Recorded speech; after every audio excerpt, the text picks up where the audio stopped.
Bismillahirrahmanirrahim. Hello friends, Assalamu alaikum. Welcome back to Junior Islamic Club and this is Arfamis. I'm Sadika from Chattogram. So friends, do you know you are using that words that may sound rude? তোমরা কিছু word ব্যবহার করছো যেটা কারো কাছে rude লাগতে পারে। তাহলে চলো আমরা পোলাইট ভাবে বলা শিখে নিই। ডাইড অর্থ মারা যাও, এটাকে আমরা ডাইড বলবো না, আমরা বলবো passed away. His grandfather passed away last evening. আচ্ছা বলো তো yesterday কাকে বলে? yesterday হচ্ছে গতকালকে।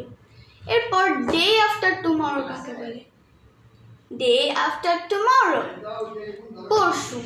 অর্থাৎ day অর্থ হচ্ছে দিন, after অর্থ হচ্ছে পরে, tomorrow কালকের পরে, কালকের দিনের পরে।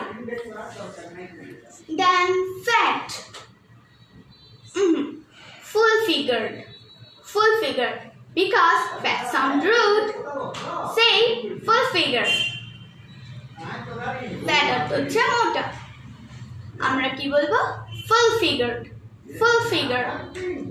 toilet that sound rude, say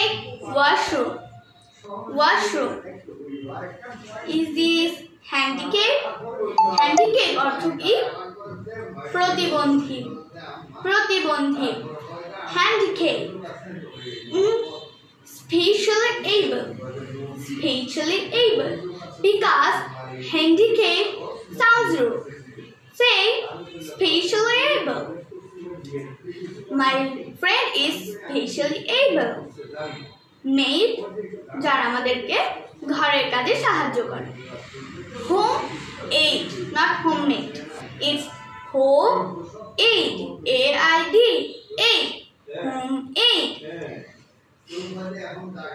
এরপর তোমরা যদি এরকম আরো কিছু দেখতে চাও আমাদের কমেন্ট বক্সে বলবে কি কি দেখতে চাও, আমি তোমাদেরকে অবশ্যই বলে দিব।